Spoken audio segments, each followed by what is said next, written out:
Hello everyone. Today, we are going to learn the basic concept of GST.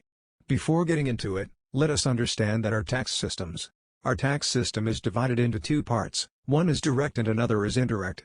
Direct tax is applied directly on the income of a person. In indirect tax, it is not applied directly on the income of person, it is collected indirectly. Say when we purchase a product, along with the cost of product we pay some taxes. GST is an indirect tax and charged on goods and services.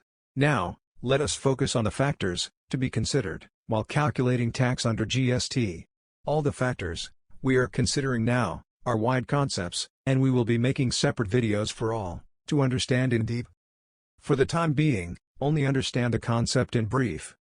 To start with first factor, which is supply, it includes what to be considered as supply for GST.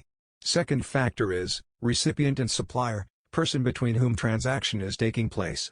Third factor is location of recipient and supplier, place from which, and place to where, good or service is supplied. Fourth factor is place of supply, to where goods or services will be treated as supplied. Fifth factor is value of supply, value on which tax to be calculated. Sixth factor is time of supply, date and time when such liability of tax will arise.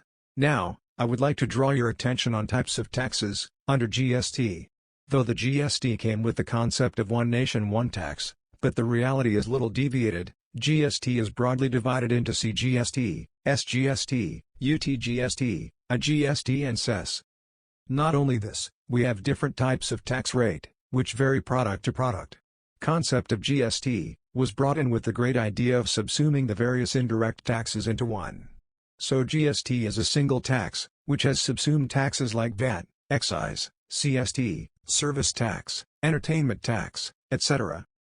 The whole exercise was done with the motto of ease of doing business, and to attract the foreign investor, so that they can put their production houses in India. Broadly, there would be two forms of GST: intrastate level and interstate level.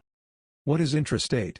In short, we can say that intrastate means within the same state, so buyer and seller are in same state, and transaction is also taking place in same state.